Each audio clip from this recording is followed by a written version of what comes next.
안녕하세요. 이 원장입니다. 제3강 가족관계 변화와 노인 부양에 대한 부분 강의하도록 하겠습니다.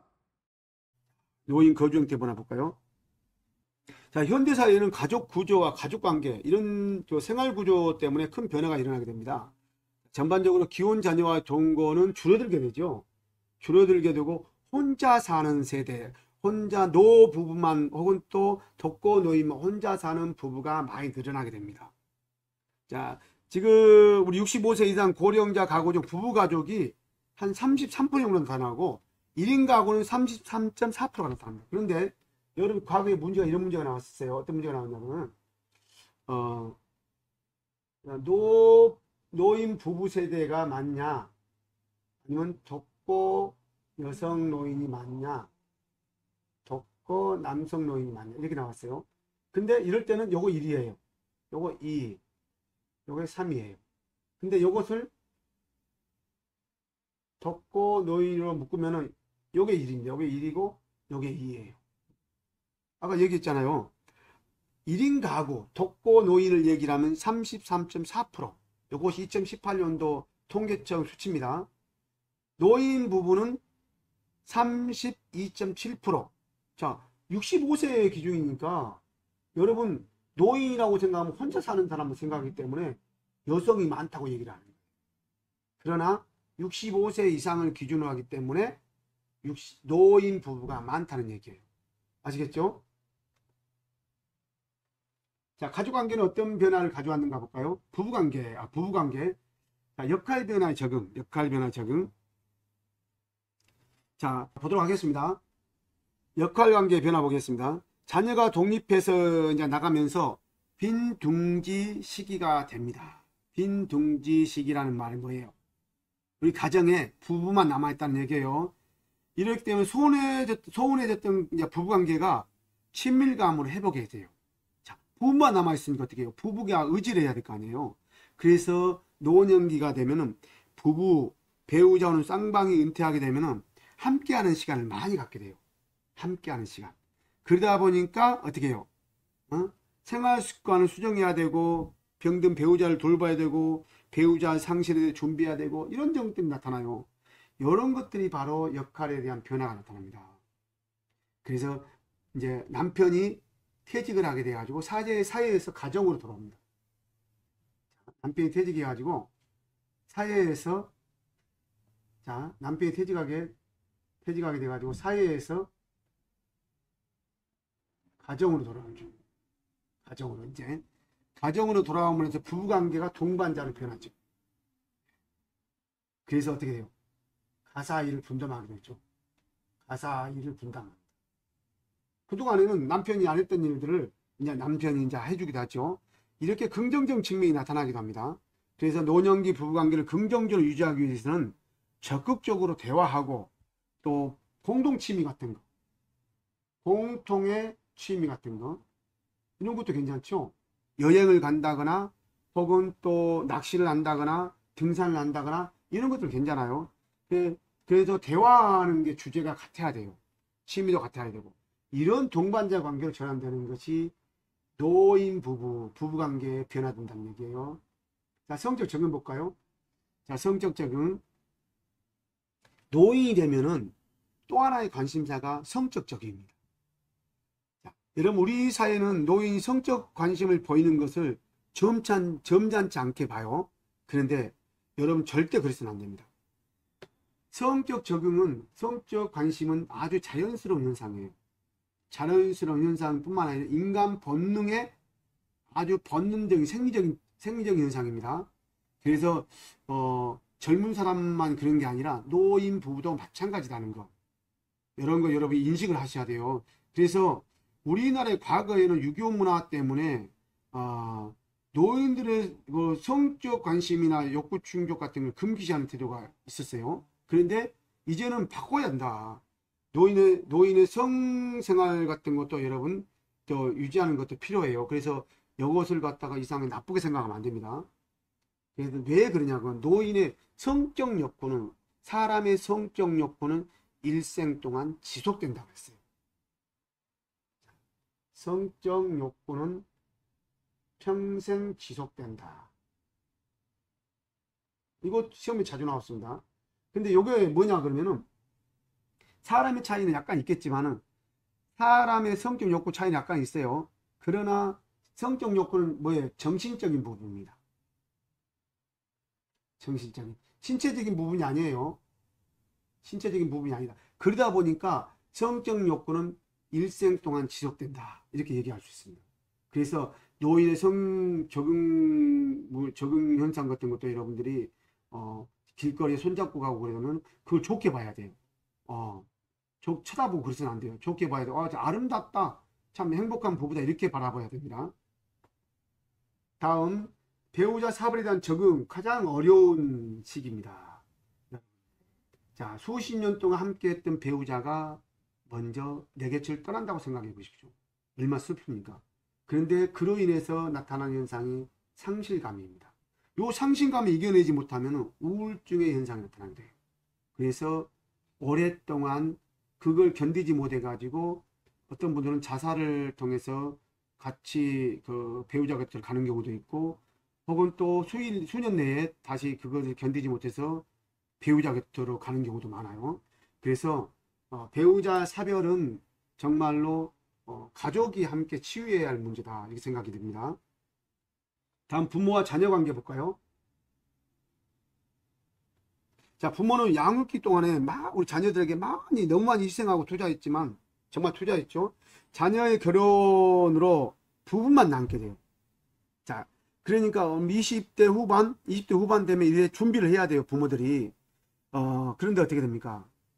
갑작스럽게 한편으로 좋으면서도, 뭐랄까, 좀 외롭고 쓸쓸하고 마음이 아프다 그래요.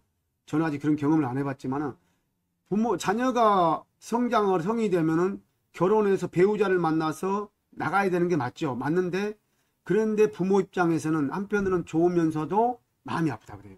그것이 바로 빈둥지 증후군입니다. 빈둥지 증후군. 자녀의 독립으로 부모만 남게 되는 거예요. 여러분, 봄에 이제 지금 봄이죠. 시골 같은 거 하면은 강남 같은 제비가 이제 날아옵니다. 지금 봄 지났습니다. 제비가 날아오면은 집을 처마 밑에다 이게 둥지를 들게 되죠. 그러면은 알을 낳고 부화를 해가지고 새끼 제비가 태어납니다. 엄마 제비, 아빠 제비가 막 모이를 모아다가 갖다 주면은 아기 제비들이 이렇게 해요.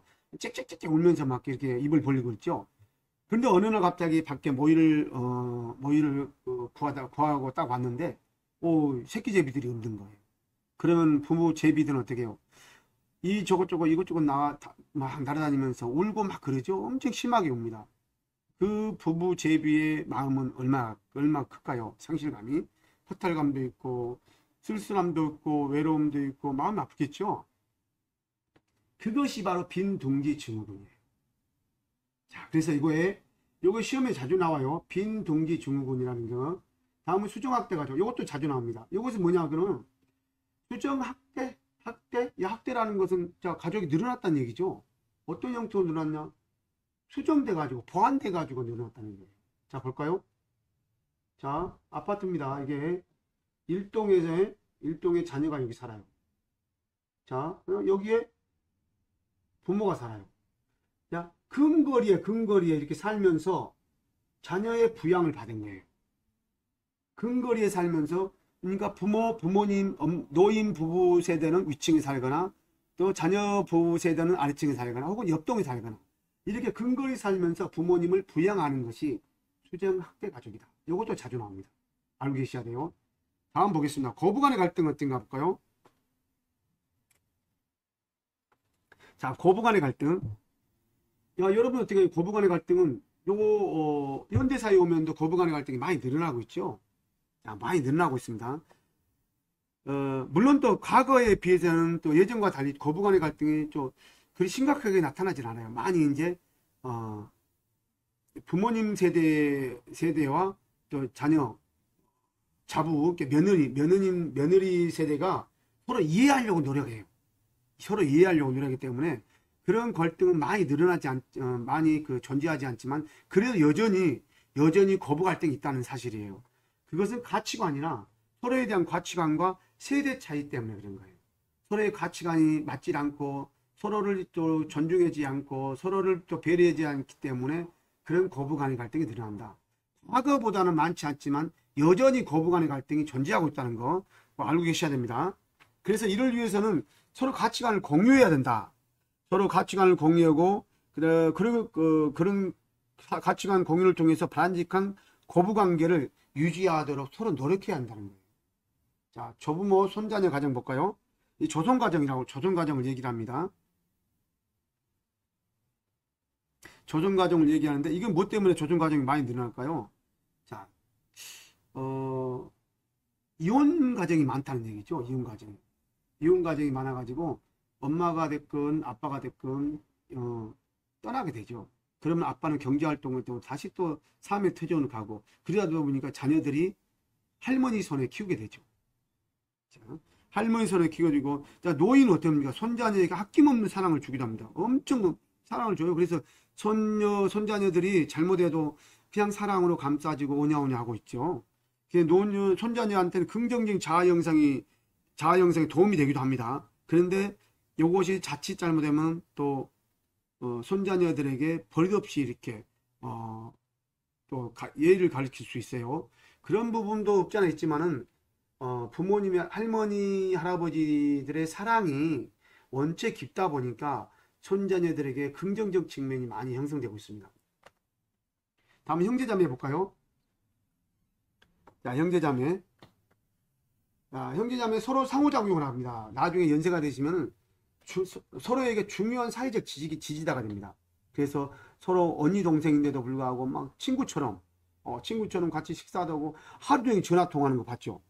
야, 이것이 바로 그 다음에 어린 시절의 과거도 서로 같이 어린 시절 생활 경험을 공유하면서 심적 안정감을 또 공유하기도 하고 그 다음에 배우자나 자녀 등에 대한 지원이 충분하지 못할 경우는 형제 자매가 서로 도와주기도 하고 해요. 그래서 형제 자매의 관계는 중요한 사회적 지지자. 이것도 자주 중요합니다. 그래서 여러분 지금 제가 설명했던 거 꼭 잊지 말고 또 기억하셔야 돼요. 자, 노인 부양 문제와 해결 방안 보겠습니다. 노인 부양 문제. 여러분 노인의 사고라고 들어보셨어요? 빈곤, 경제입니다. 경제, 돈, 질병, 고독은 뭐예요? 외로움, 쓸쓸함. 외로움, 쓸쓸함이죠. 무의는 뭐예요? 아무것도 할 것도 없이 자기 역할이 상실되는 거예요. 그냥 멍 때리고 이런 것들이 무의죠. 그런데 여러분 어떻습니까? 이런 것들을 해결하기 위해서 노인 부양 해결 방안이 다음 나와 있네요. 사회와 가족의 협력이 필요합니다. 이것이 뭐냐면 공적 부양과 사적 부양. 공적 부양과 사적 부양이라고 해요. 자, 공적 부양은 뭐예요? 국가와 사회가 적극적으로 개입을 해야 되는 거예요. 그래서 노인 장기요양 보험 제도가 어디예요? 공적 부양. 그 다음에 노인 장기요양 보험에서 일부 본인 부담금을 내는 게 뭐예요? 사적 부양이라는 거예요. 그래서 사적 부양과 공적 부양이 함께 이루어져야 됩니다. 그 다음에 세대 간의 갈등을 해소를 해야 돼요. 조절을 해야 되죠. 세대 간의 갈등을 없애줘야 됩니다. 없으면 가장 좋지만은 어떻게 세대 간의 갈등이 없앨 수는 없어요. 근데 그걸 최소화시켜야 됩니다. 여러분 몇 년 전에 대통령 선거에서 뭐 그랬어요? 어떤 모 후보자가 65세 이상 모든 노인들에게 월 30만 원의 기초노령연금을 지급하겠다 이렇게 얘기했죠. 그랬더니 젊은 층에서 뭐라 했어요? 반대를 했죠. 막 엄청 시끄러웠습니다. 그런데 여러 부분도 사실 맞는 부분도 있고 또 틀린 부분도 있어요. 그런 부분이 이제 서로 의견이 상충하기 때문에 이런 세대 간의 갈등을 조절하는 것이 사회의 역할, 국가의 역할이 아닌가 싶어요. 그러니까 노인의 개인적 대처, 이것은 뭐냐 그러면은 노인의 개인적 대처는 노인들 스스로가 이겨내는 방법을 터득하는 거예요.